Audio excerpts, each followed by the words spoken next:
Brought to you by Palvi Agrico. आता शेतीसाठी जे काही लागणार ते घरपोच मिळणार, तेही मोबाईलच्या एका क्लिकवर.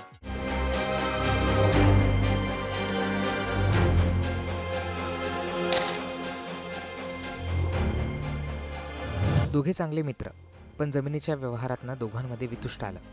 बर्थडेच्या दिवशी मित्राच्या ऑफिसजवळ फॉर्च्युनर घेऊन तो गेला. दुसऱ्या मित्राने त्याला बर्थडे विश करायला सांगितलं.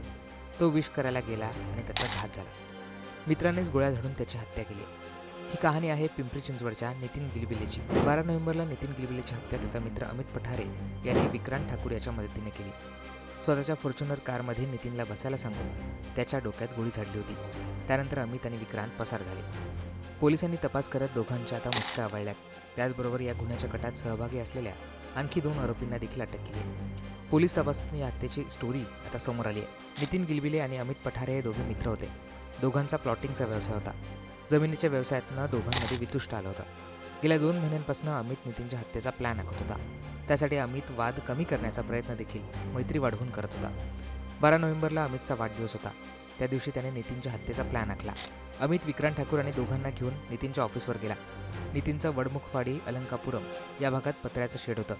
अमितने गाडीतल्या दोघांना आधीच खाली उतरवलं होतं. नितीनच्या ऑफिसजवळ आल्यावर अमित गाडीतच बसून होता, तर विक्रांत नितीनकडे गेला. आज अमितचा बड्डे आहे असं सांगून विक्रांत नितीनला घेऊन फॉर्च्युनर जवळ आला. नितीन सुरुवातीला ड्रायव्हर सीटकडे जात अमितला विश करू लागला. त्यावेळी अमितने त्याला शेजारी बसायला सांगितलं. विक्रांत गाडीत बसताच काही काळाच्या आत अमितने त्याच्या डोक्यात गोळ्या झाडल्या. यात नितीनचा जागेवरच मृत्यू झाला.